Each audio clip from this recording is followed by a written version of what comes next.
Trying to always be responsive to criticism, correction, suggestions.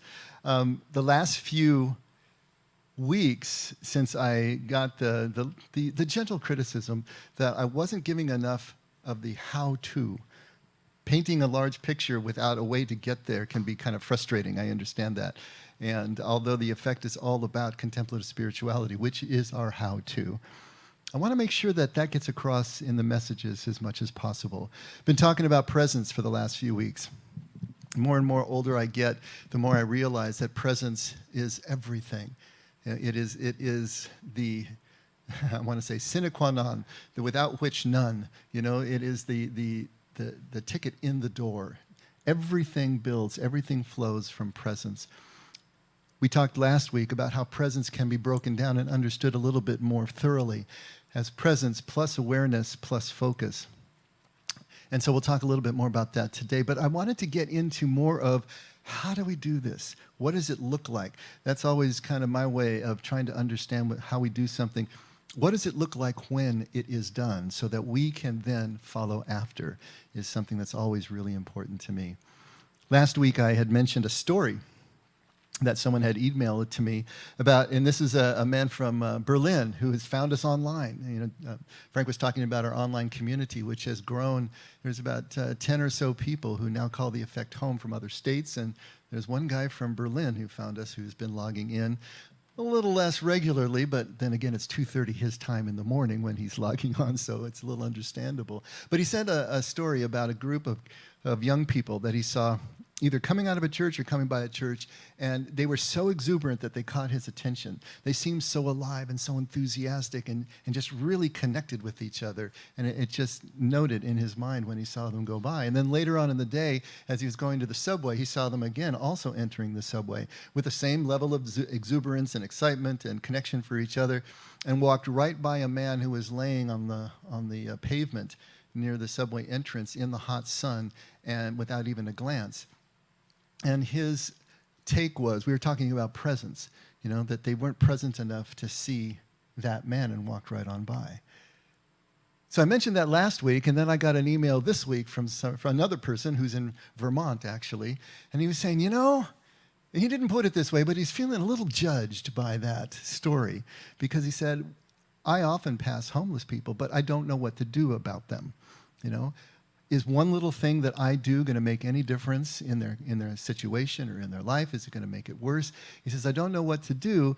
And he felt that the story was kind of shaming him because he has also walked by. And I thought, you know, that's a really good point. And sometimes when I'll tell a story or give an illustration that in my mind is illustrating one thing, it's also illustrating a bunch of other things that I had not intended. And so I wanted to just bring that up and say, presence is the ticket in the door. Those kids had presence and awareness for each other, but their bubble was closed. They didn't see anything else beyond that bubble. They only had eyes for each other. And so they were able to walk by without even seeing what was going on. My friend who was emailing me, he sees them. It's not that they're outside of his awareness bubble, but he's making a decision about what he can and can't do. Now, I connected it last week to the Good Samaritan, but that's a different situation, isn't it?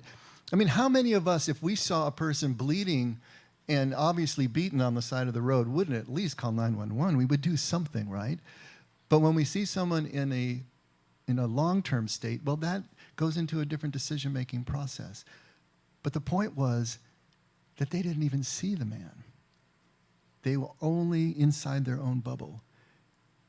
What Jesus is all about is getting us to expand the bubble of our awareness so that eventually everyone is inside that bubble with us, even and especially the enemy, the stranger, the one that we don't have any affinity for. But if they're not in our bubble, we can't even decide what is the thing that love would dictate or require us to do. And sometimes the best thing we can do is nothing, or the only thing we can do is nothing. But to be aware of them is everything. And that's the difference. That's what I'm trying to get across here. Jesus wants us to open up, to have our awareness open up, to see the common humanity between us and everyone that we encounter on our way, regardless of station, regardless of who they are. Now, what love prompts us to do in that moment is going to be dictated by that moment and those circumstances. And that's all up to us. But without awareness, the whole process never begins. What we do with the information is ours, but we need the information. We talked about presence. That doesn't necessarily have to include awareness, and awareness doesn't necessarily have to include focus. But we wanted to break that down because presence is undistracted here-nowness, is the way I put it last week. Now, your dog has that. Your puppy has that. Completely undistracted here-nowness. Can't even conceive of yesterday or tomorrow or anything else outside of whether you've got a treat for him or her or not. That's it. That's the extent of it, right? And small children are the same way. But when we, as human beings, eat from the tree of the knowledge of good and evil, what are we doing? We're adding awareness to the presence, right? Now we can conceive of things that were past and future and abstract and apart from what is happening right now. That's why the Lord said, on that day you will surely die when you eat of the tree of the knowledge of good and evil. You're going to die to this perfect presence that you have right now when you don't even know that you're naked, right? That's what died. And the human experience began. Now, when we are with another person, though, we can add focus to the awareness. The awareness doesn't need to be focused. In fact, in meditation, in centering prayer, what we're trying to do is have our awareness be completely choiceless. We're not choosing to focus on anything because we just want to be in that space with the presence of God. But here, the focus needs to be only on the task at hand, only on the thing that we're doing. That we can call mindfulness, if you wish. Presence plus awareness is contemplative. Presence plus awareness plus focus is mindful. And it allows us to move through our day thinking only about the thing that we're trying to do at the moment. Now, how do we do that? How do we set up our lives in such a way that our very lifestyle is living this contemplative spirituality? And Jesus was contemplative. And you read the New Testament, when you read the Gospels with this in mind, you see Jesus practicing these principles, and we'll talk a little bit more about that as we go. How do we do it? What is this daily practice of presence? How do we actually immerse ourselves in such a way that the practice of presence is moving through our lives and taking us someplace we really want to go? Now, I can see 4 places that we need to immerse in this present way that is going to be presenting to us all throughout our lives. We need to immerse in God. We need to immerse in each other. We need to immerse in our culture, and we need to immerse in everything that we do. So it's nature, it's culture, it's each other, and it's God. In those 4 areas, if we can immerse ourselves and understand what it means to immerse ourselves in those areas, I think we can then start to move along a path that's going to take us where Jesus is taking us, because he immersed in all those 4 areas as well. God, other, nature, and the culture itself. So let's just begin. How do we immerse in God? How do we practice presence with God? And this is what we've talked about so often. We talked about meditation. We've talked about centering prayer as techniques. The worship music we just played is another way, another technique, a way to be able to step aside from the thoughts and the constant action and judging and distinctions made by our waking mind, to step away from all of that noise and just be. Jesus did this regularly. He practiced this regularly. Take a look at Luke 5, starting at verse 15. But the news about Jesus was spreading even farther. A chance for non-presence right there as the phone rings. The news about Jesus was spreading even farther, and large crowds were gathering to hear him and to be healed of their sicknesses. But Jesus himself would often slip away to the wilderness and pray. Jesus would often slip away to the wilderness. And that word wilderness, literally, it means lonesome. It means desolate. It means waste. It can mean a lot of things. But what is trying to get across here is Jesus went to a solitary place. Jesus went to a place outside of the city, outside of the confines of people, to get out into nature. Whether it was the desert and a desolate place or not, it was a solitary place. You know, one of the translations says Jesus often slipped away to a lonely place to pray. But he was doing this on a regular basis. Over and over and over again, if you read the scriptures, you will see Jesus slipping off to pray. And when does it usually happen? Right here, like this. When he has been stretched to the limit, when he has been pouring out so profusely to others in his service that he needed to go and recharge. Maybe Jesus was an introvert. Yeah, had to recharge alone. I like that thought. But whatever, he went to be alone. He went to clear all of that stuff out. All the busyness, all the noise, all the thought processes. And then what does he do when he teaches us how to pray at Matthew 6, right? Starting at verse 6. But you, when you pray, go into your inner room. And that means both physically and spiritually. The inner room. Typical Jewish houses had a place that you could go. Either it was the roof, which was living space in ancient Jewish homes. You could go to the roof and you could be alone. Or there was actually a room that was solitary and off, just a small room, like a closet. That's where we get the term prayer closet, right? It's that room. So when you pray, go to your inner room. That room so that you can be away from the noise and the hustle and bustle of life in the home, but also your inner room. Go to that room as well. Clear out that space for something to happen interior. Close your door and pray to your Father who is in secret. And your Father who sees what is done in secret will reward you.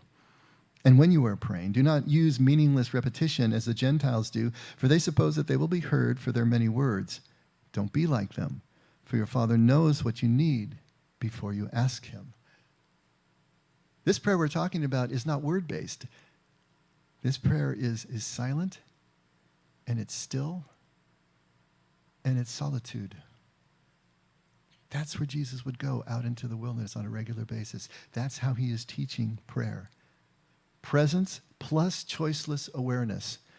Awareness of everything that's going on, choosing not to focus on any one thing. And when we realize that we are starting to focus on one thing, when the laundry list has come back in or triggered emotionally, that we step aside using whatever technique that we have used.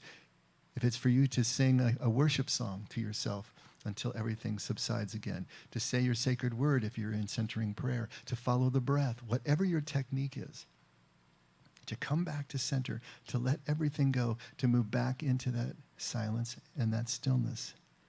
With no focus, and here's the most important thing, no thought of outcome. Why did Jesus teach this way at this particular time? Because he's contrasting it with the way that the Pharisees prayed. The Pharisees would make sure that they made a big show. Why? Because they were thinking about the outcome of the prayer. If I pray in this way and everybody sees how righteous I am, then I get another higher seat at the table. I get higher distribution of donations or whatever. They were using the prayer and they're using their practice to feather their nest, to self-aggrandize, to move themselves up the social ladder. Jesus says you can't have any of those thoughts of outcome. If you're going to pray in this way, your Father already knows all the things you need. Just come and present yourself. Reconnect. Everything starts when we reconnect. The prayer really is its own reward in that sense. But at the same time, it's also practicing the technique of this coming back to center, coming back to the quiet place. And different people are going to have different techniques that work for them. That's why so often and every time when I'm working with someone individually especially, try all these different techniques. Here's a whole smorgasbord of ways that you can work on contemplative prayer and contemplative spirituality. See what starts to work for you. If you're a little bit too ADD, well, sitting completely still for 20 minutes ain't going to work for you so well. So how about a walking meditation? How about something else? There are different ways. And when you find something that works, that's what you can then use to take on the road. It's like a musician practicing in a practice room. not just so he or she can master scales up and down by themselves in the practice room, but so that they can take it on the road. And all of that is under their muscle memory, at their command when it is needed, when the pressure is on, when the fans are screaming and the smoke machine is on. That's it.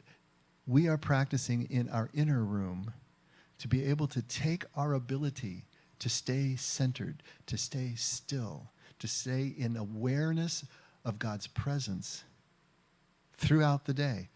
When we add focus to the mix, focusing on the one thing, but still aware of God's presence at the same time, infusing life with the kind of meaning and purpose that it doesn't have otherwise. This is all about immersing ourselves in God. How do we immerse ourselves in each other now? How does that work? Here's presence plus awareness, but adding focus. The awareness is no longer choiceless. The awareness is going to be focused on something. Right now, hopefully it's focused on me, right? I don't know how much it is, but that would be nice. And I'm focused on you, right? And when you go to work, you're focused on the task at hand, whatever it happens to be. And when you go to coffee with someone, you're looking right into their eyes and you're focused on that conversation to the exclusion of everything else. Because that person will know the instant you check out, don't they? Even on the phone, people know the instant that you check out. Your voice has a different tonality to it as soon as you're distracted and doing something else. And you know it as well. And it's not a great feeling when you realize you're not the center of the universe for them anymore. And so you bring it back. Okay, so if we're going to focus and immerse in each other, we're going to add focus to this mix here. We're going to see each other as fellow human beings. Broken human beings, which helps, right? We're all broken. And we're going to see the oneness. We're actually going to let the other person past our firewall. You know that term from computers, right? We're going to let people past our firewall. Actually, this is a firewall right here. This is super thick, and I think it's got concrete. Anyway, yeah, it's a firewall. We're going to let people past our firewall. We're going to let them inside our bubble. We're going to see them and see their needs and see what they're about in a way that we can't if they're still bouncing off our force field, if our awareness is too narrow. But we're going to let them in. We're really going to see each other. We're going to see their pain. We're going to see their needs. And we're going to be moved to respond in whatever way that we do, which may be that we don't actually do something. But here's the key. Our response to the people in our path, when we have let them into our bubble, is not going to be about law and about duty. We're not checking boxes here. We're not doing good deeds because it'll have some outcome in this life or the next life. As soon as we do that, we're not present anymore. We're present to our needs. We're present to the outcome that we're looking forward to. It has nothing to do with that. When we are fully present to another person, someone who's in our path, then what love directs at that moment is what we can do. And our presence will direct that moment for us. If we're really seeing the other person, just like Jesus says, when you go to prayer, your Father already knows what you need before you ask him. Really, all you got to do is show up. If we are really present to another person and listening to them, then we are going to know what they need, what they're all about. And then we can react in whatever way love would direct. But we've got to be really seeing them first and willing to break the rules, willing to break the code of the law if necessary, to be able to deliver what love really directs. We often, we use that little benchmark, is lying always wrong? It's just an easy kind of a shortcut for us. And most people will say, lying is not always wrong. It's always unlawful, but it's not always wrong. Sometimes love dictates that the lie is the better thing to do when it's preserving life, when it's preserving relationship. Are we willing to break the rules? Are we willing to be that present, to bring our whole selves into a moment and see what love requires? It takes a heck of a lot more energy than just bringing the rule book into a moment. Let me check. That's on page 72. That's what I do. That's easy. That we can do all day. The energy that it takes to be fully present, actively listening to another person, that's something that's more difficult. But Jesus is doing it constantly. In John 11, practically the whole chapter is about Jesus raising Lazarus and the story leading up to it and after it.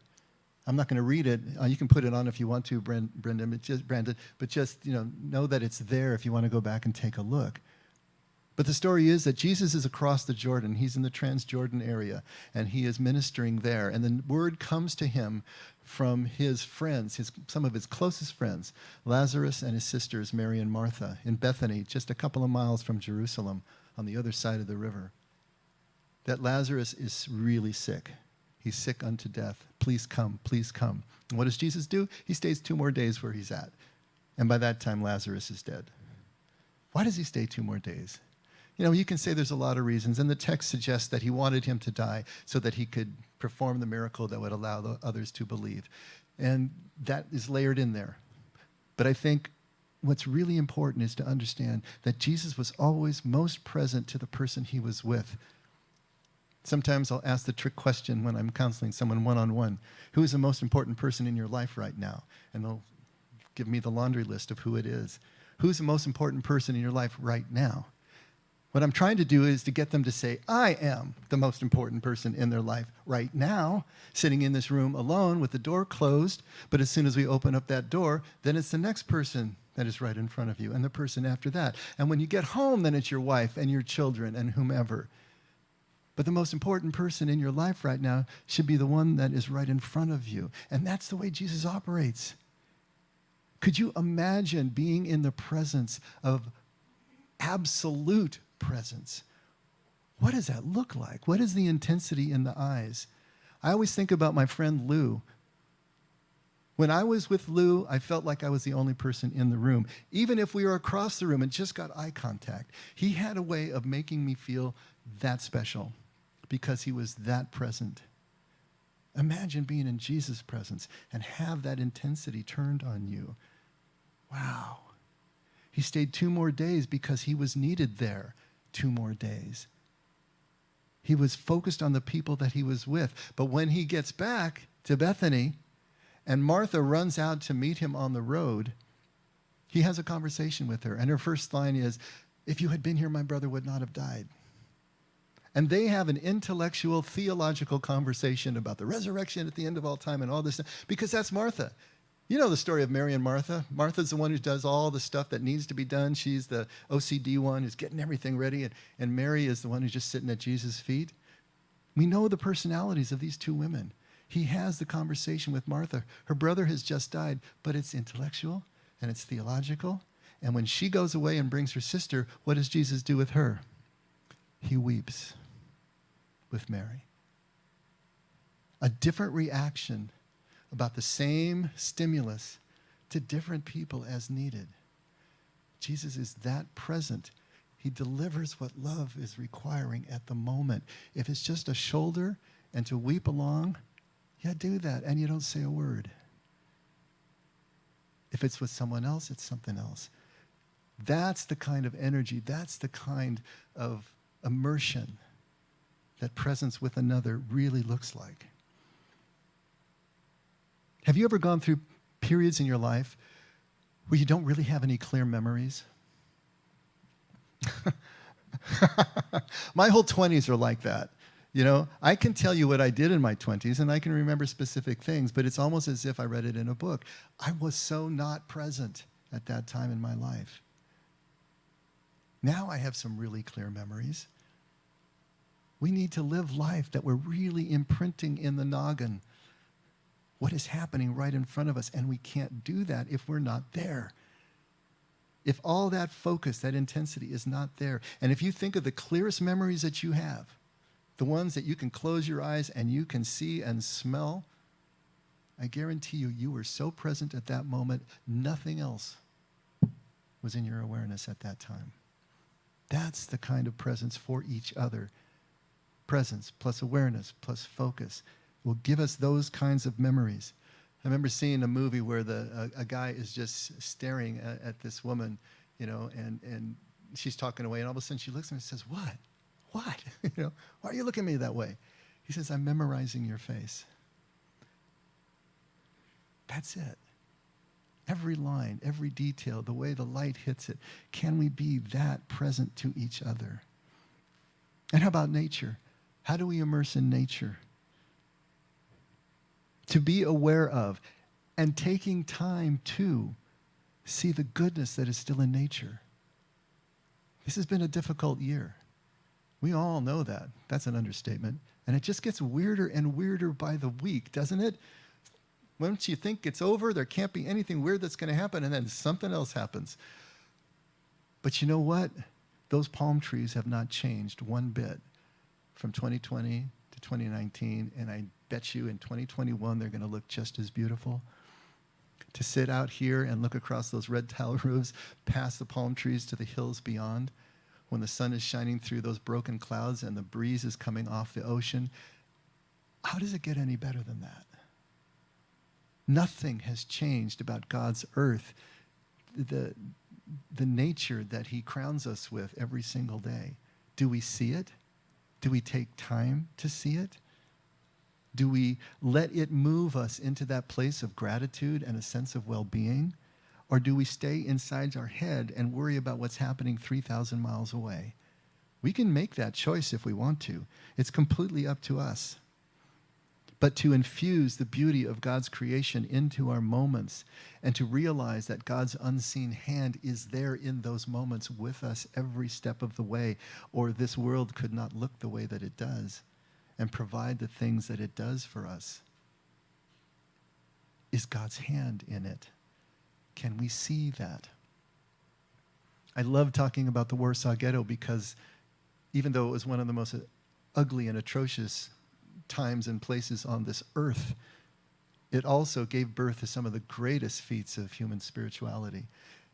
And Rabbi Shapira, who was one of the leaders of the Jews who were caught up in that hell, often used images of nature in his meditations for the synagogue that he ran and for the young men that he was teaching.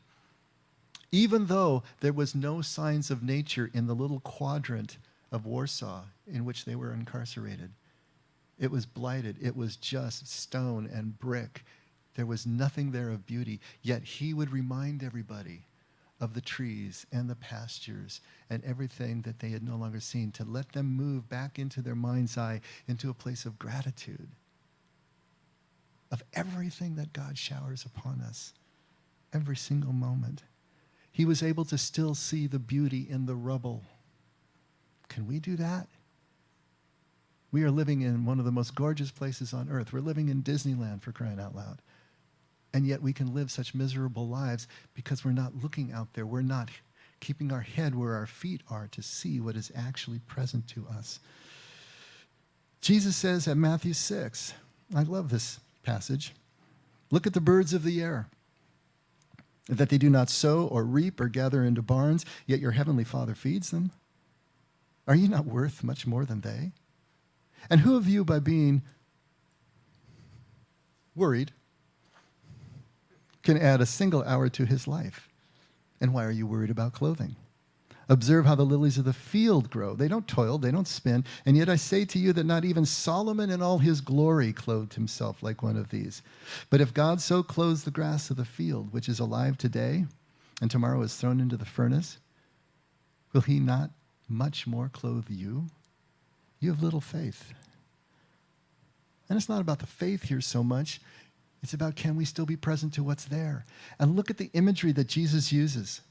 The birds and the flowers and the grass of the fields. Now, of course, in an agrarian society 2,000 years ago, they were immersed in nature. It was a lot easier for them to get their toes in the dirt than we do. When was the last time you had toes in the dirt? Usually we're walking around on completely insulated soil, shoes, right?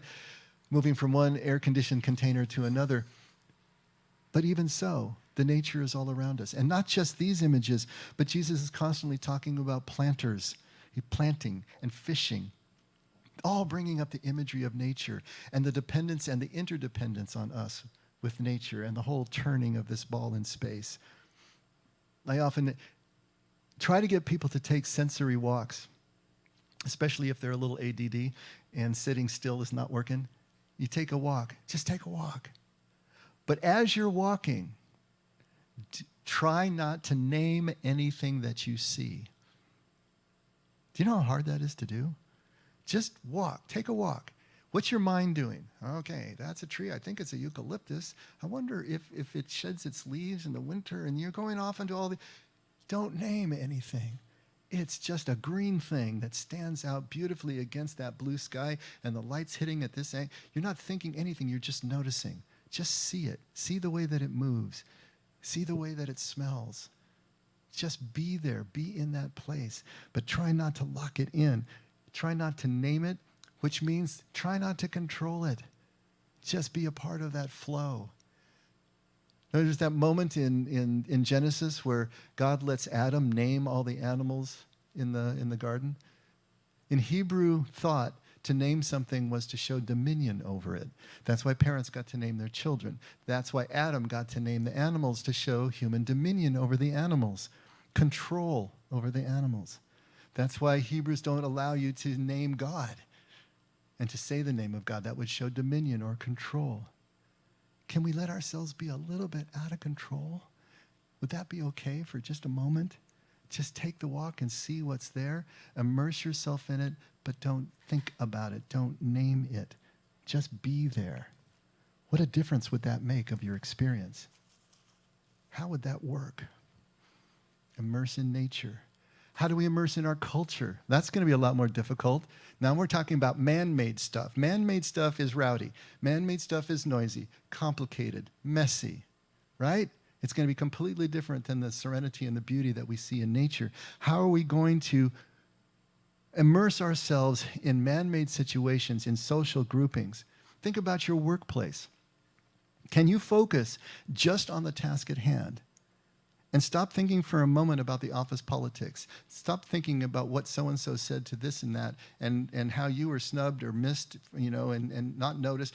Can you just be and focus on the task at hand, on your coworkers, on your customers, on your boss? Can the main thought in your head be, how can I leave this person better than I found him or her?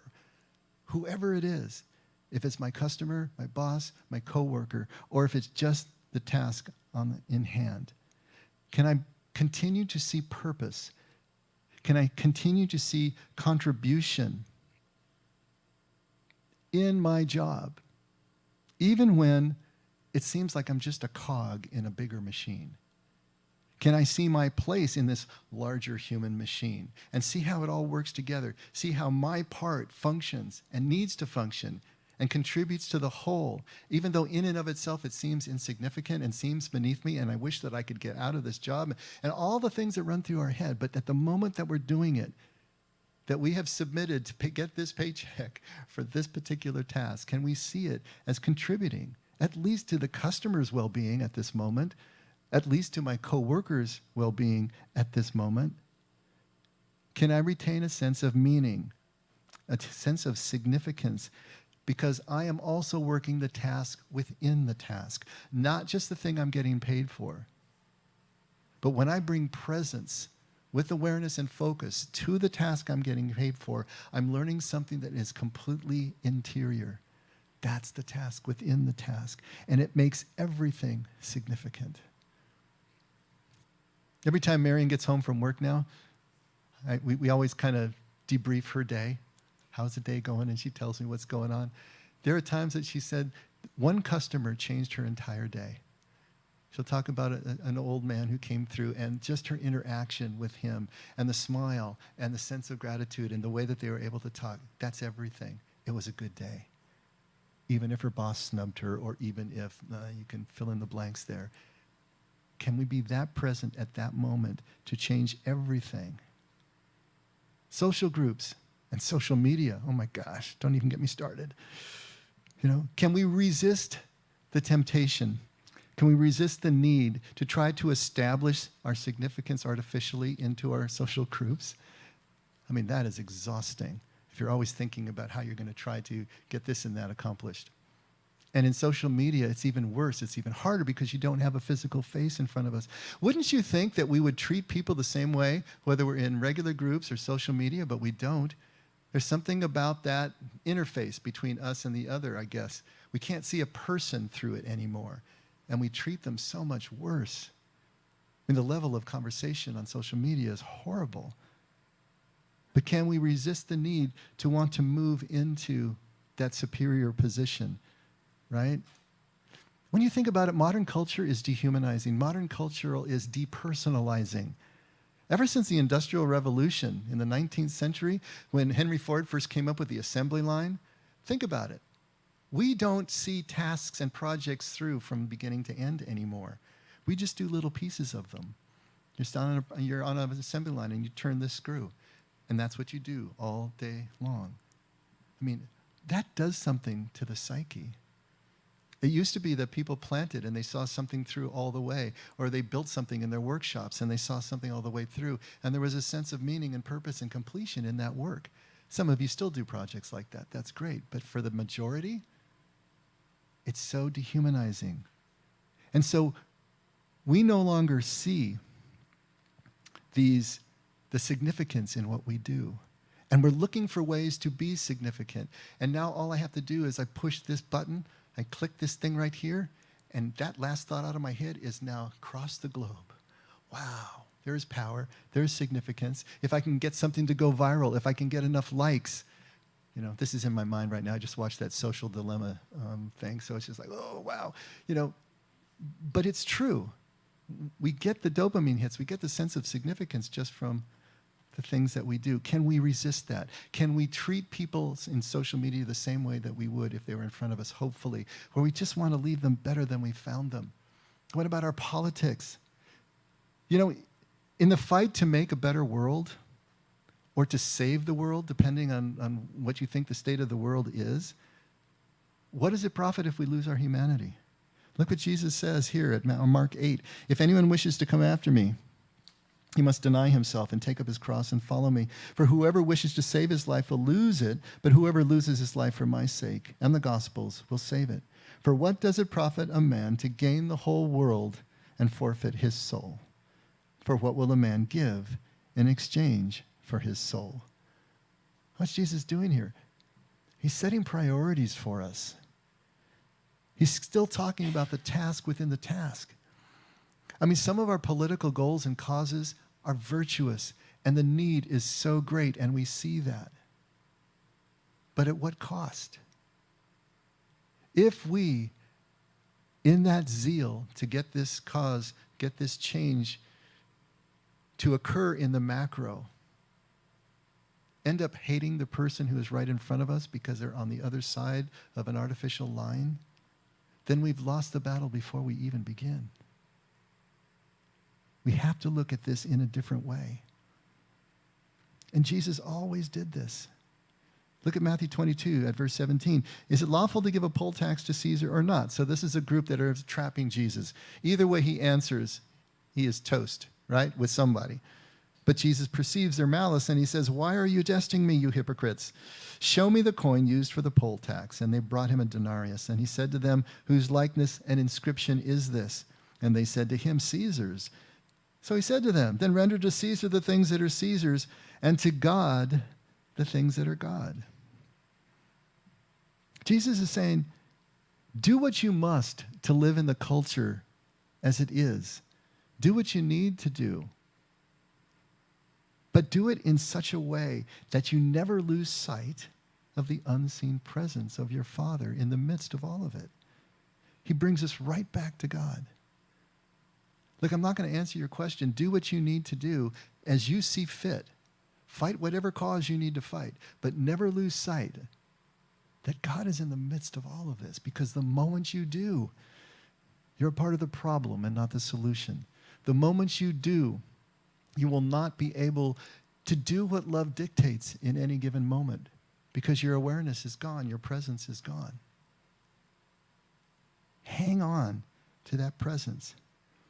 Hang on. Fight the interior revolution first. This is a theme that we've been coming back to week after week.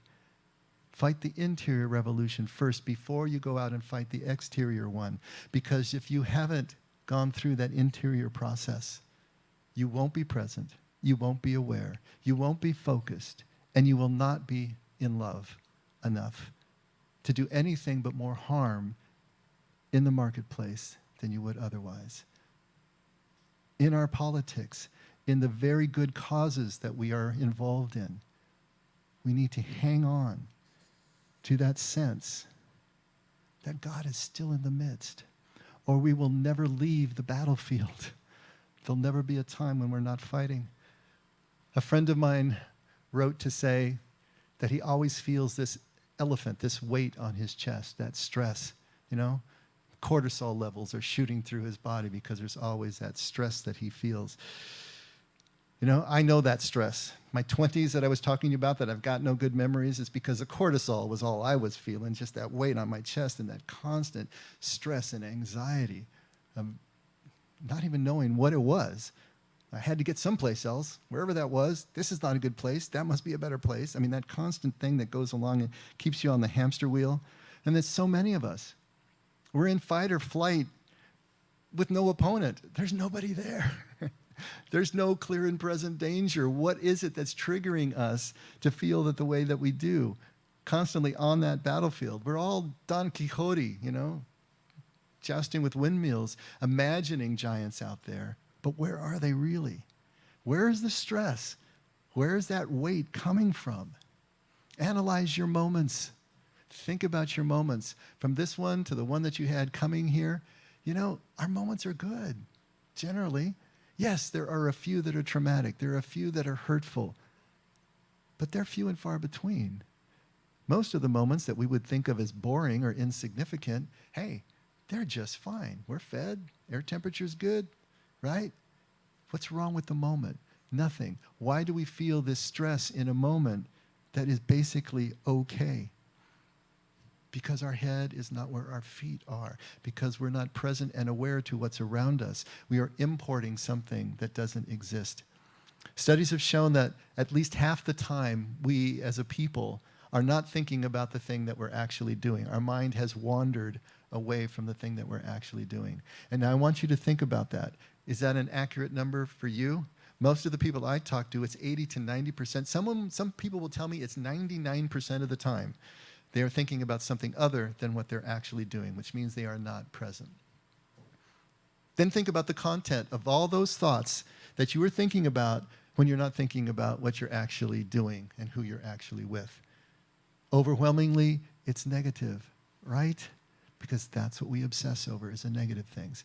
So if 90% of the time you're not thinking about what you're doing and 90% of that content is negative, do you wonder why the elephant is still on your chest, even when it's a perfectly fine moment? We're doing this to ourselves. And we need to get past it. And the only way we do it is with presence. The freedom Jesus is talking about, basically, is the freedom to take that weight off your chest. To let yourself be just fine in the moment as it presents. Completely present and aware of and focused on the person who is right in front of you. So that you are free to deliver what love requires at that moment. And nothing else. Presence is a twofer, right? We get two things for the price of one. When we are present, it's the best you're ever going to feel. Simply focused on what's right in front of you and dealing only with that. And you're also going to leave the person you're with better than you found him or her. 9 times out of 10. But there's a caveat. If you're doing your presence in order to feel better, then you're not present anymore. It has to be presence without thought of outcome. It's just that immersion that we've been talking about in God, in each other, in nature, and in our culture, to be completely present at that time. The nature of presence is to be lost in the presence. Can we get lost in it? And this is exactly what Jesus says over and over again. If you want to find your life, you're going to have to lose it. If you want to save your life, you need to lose it. Sometimes there's an image in Scripture that just takes your breath away. At least it takes my breath away, with its perfect simplicity and also its profound depth. In Genesis, when the Scriptures talk about Adam and Eve not knowing that they were naked, is the most beautifully simple and profound way to get across the sense of presence without awareness, before the awareness sets in. you know. And once we eat from the tree, the awareness comes in of our nakedness, of our vulnerability, and of our fear that comes from our vulnerability. We can realize all that, which we didn't before. It's like the little kid running around, naked, clothed, doesn't matter. You know, they're enjoying the moment as it is. But once we have this awareness, now we fear our vulnerability. Now we fear our nakedness. And everything changes. That fear is what kills our freedom, as we then need to search for some sort of security. That's the weight on the chest, right? Presence gives us our freedom back. The freedom that Jesus is here to give us. It's a return to the garden, to the oneness in the moment. But it's a voluntary return this time. Jesus is leading us to freedom. Presence is the way to that freedom. We just have to practice it every single day until we get good enough at it that it's actually working in our lives, immersing in God, in each other, in nature, in our culture, and in every single aspect of our lives. When we get better at that and hit that magic 51% mark, where we are now characterized by something different, the weight comes off. Yes, we still take a few trips to the dark side, but we know how to come back home again. And at that point, the scale can go logarithmic, exponential, and take us to places we never imagined.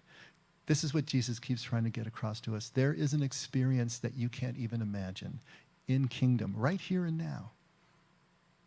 If you can follow me, if you can let go of what needs to be let go of and move into this place of connection. And that's what he wants for every one of us.